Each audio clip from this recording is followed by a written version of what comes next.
qué me recuerda, Lourdes? Todos los días comemos Lourdes. Esta Lourdes, ¿cómo me recuerda cuando yo estaba en la prepa? Cuando mi papá me daba mi domingo.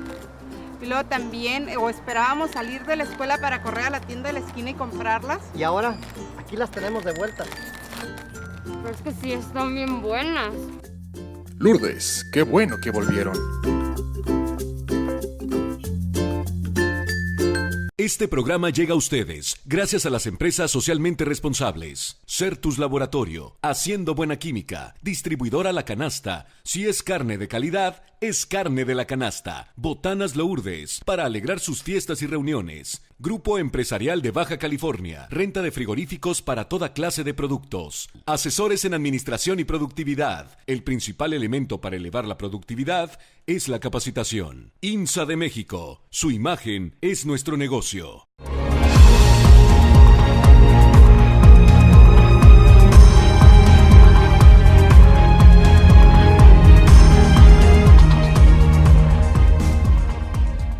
Muy buenas noches, amigos. Continuamos con su programa de educación financiera y ya para finalizar esta parte estamos hablando con el maestro Domingo Ramos sobre todos estos aspectos económicos que siguen influenciando en las economías tanto familiares, de los gobiernos, de las empresas.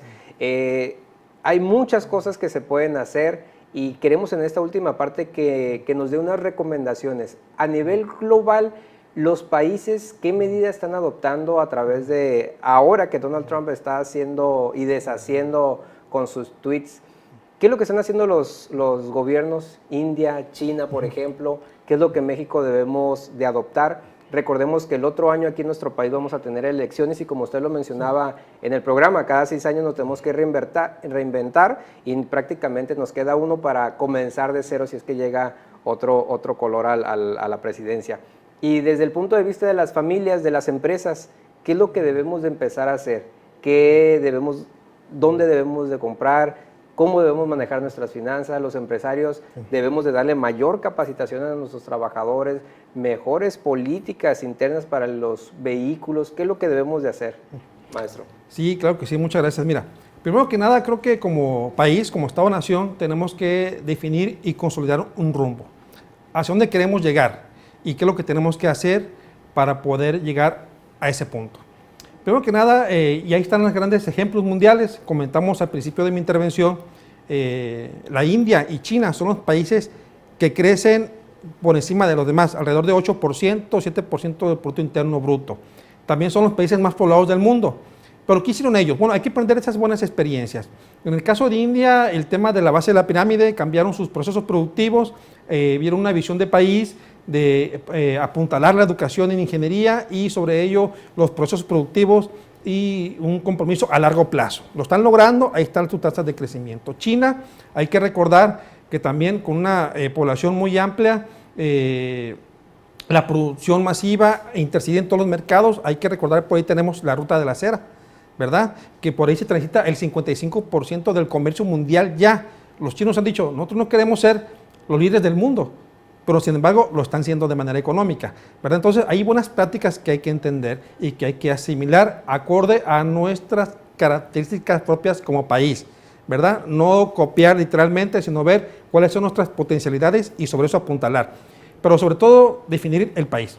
2, bueno, a nivel local, ¿qué tenemos que hacer? Ya como ciudadanos, como empresas, primero que nada, entender la situación, ya el golpe duro, digamos, a nivel local, el tema del gasolinazo, nos subió los precios, tenemos una inflación alta, hay que entenderlo así. Esto ha obligado al Banco de México a subir la tasa de interés, por lo cual el crédito o el interés, es decir, el préstamo, el dinero, el recurso se encarece. Entonces, ¿qué tenemos que hacer? Muy prudentes con nuestros gastos, cuidar nuestros ingresos, buscar fuentes alternativas de ingresos y ser muy prudentes con nuestros gastos. En este tenor es importantísimo que veamos hacia una nueva dinámica. Es decir, si no ocupamos dólares, pues no hay que comprarlos, ¿verdad? A menos que tengamos unas transacciones que hacer con dólares.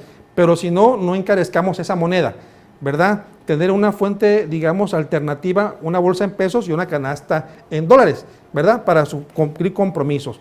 Pero tenemos que tener una nueva cultura financiera y económica, que seamos prudentes, tratar de diversificar, comentaba yo, nuestros ingresos, pero sobre todo ser muy estrictos en nuestras finanzas y muy disciplinados en nuestros gastos. y esto aplica para países, gobiernos y ciudadanos. Y personas, Y claro. personas.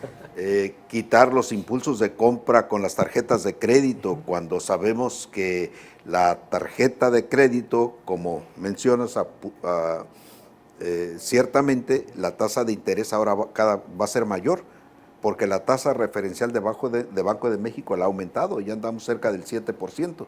Sí, y hay que recordar José, que la tasa referencial para cobrar el interés, pues es la tasa bancaria, la más alta. Y ojo, ahí le va otra. Si usted utiliza su tarjeta de crédito en San Diego, le cobran la tasa interbancaria referencial y aparte le cobran el tipo de cambio alto. Sí, Entonces sí. viene pagando uno un montón de intereses por el crédito, por comprar en Estados Unidos con la tarjeta de crédito, ¿no? Entonces hay que tener mucho cuidado en nuestras finanzas personales y sobre todo apuntalar que somos ciudadanos, que queremos un país mejor y que tenemos que poner nuestro granito de arena en la construcción de un mejor país.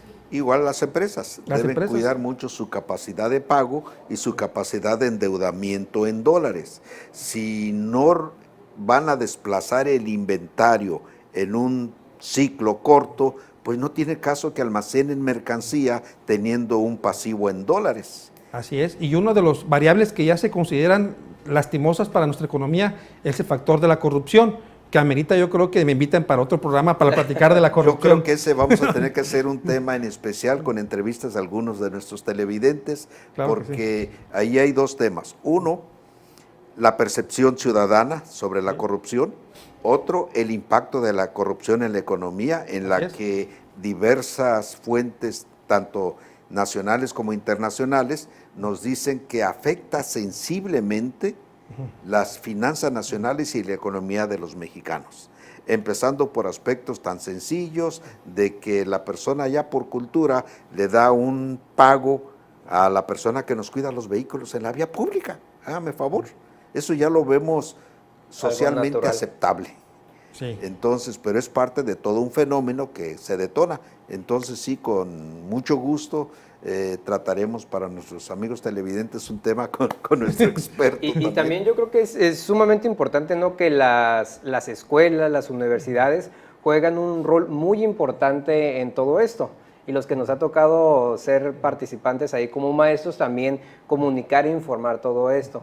Nos hemos topado a veces en algunas currículas donde se tiene que impartir un tema que ya está completamente fuera de contexto y muchas veces la realidad económica, financiera, global que se vive contra lo académico es completamente diferente. Entonces yo creo que también las universidades juegan un rol muy importante en esto.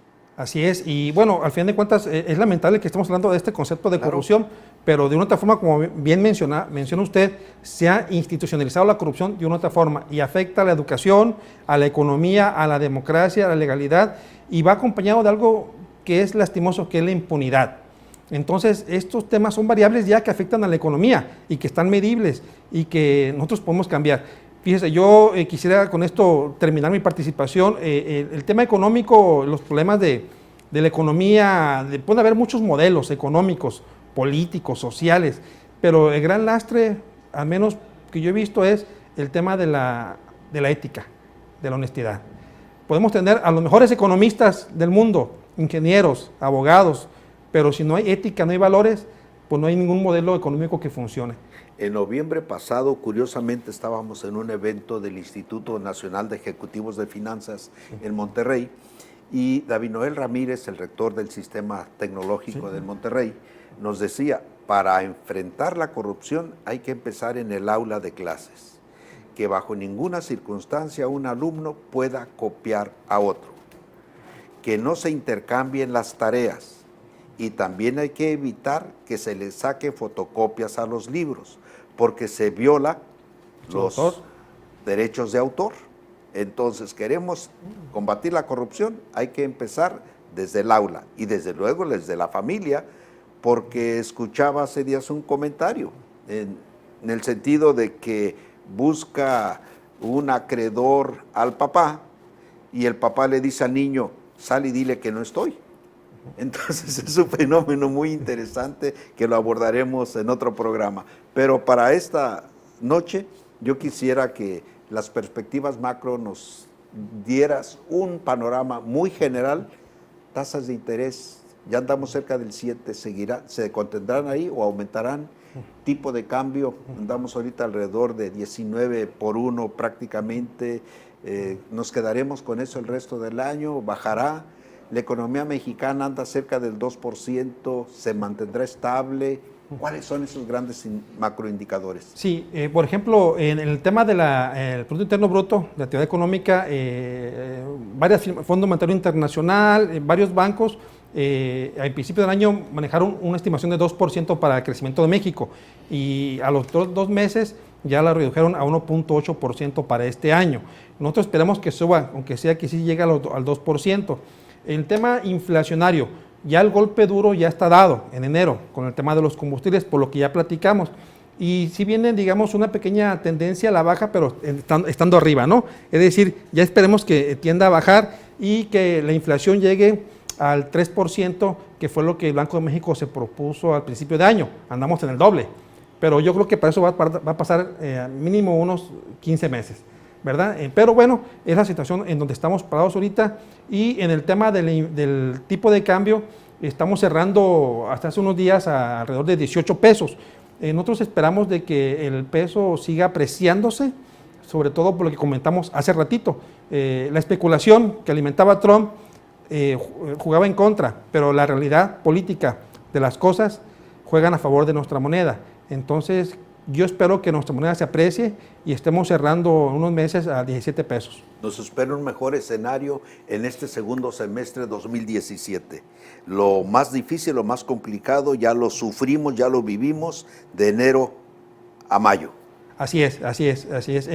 Básicamente el golpe fuerte ya lo recibimos, sin embargo, todavía estamos con indicadores altos en esa materia. Y en el caso de Baja California tiene los promedios de empleo, de producción por arriba de la media nacional, ¿verdad? Es decir, como estado vamos mejor que el resto del país o la media nacional. Pero ojo, también tenemos la inflación más alta arriba del promedio nacional, que es el indicador que ahí sí nos pegaría poquito, ¿no? Somos Pero bueno, una zona cara, sobre todo por la influencia del tanto dólar en nuestra economía. Así es. Es una fortaleza, pero que a su vez nos impacta en el tipo de cambio. Así es, contador. Qué interesante, gracias. Estimado Domingo, muchísimas gracias por habernos acompañado esta noche y haber platicado ese tema. Y aquí se queda sobre la mesa que te vamos a tener de invitado nuevamente para hablar del tema de corrupción, que es un tema bastante controversial y delicado. Su impacto no solamente en la economía de las familias, sino también en el gobierno. Sí. Y que toquemos el tema educativo, como se mencionaba hace unos instantes. Sí, tiene mucho para dar ese programa, entonces definitivamente te vamos a tener aquí próximamente. Y a nuestros amigos televidentes, para que esta noche se vayan y duerman tranquilos. No hay que esperar a qué es lo que pasa a los factores internos, nosotros tenemos que ponernos las pilas, como se dice, y ver lo que nos decía el maestro Domingo, diversificar nuestros ingresos. Así que muchísimas gracias por habernos acompañado y que pasen una excelente noche. Buenas noches. Buenas noches. Buenas noches, muchas gracias por la invitación.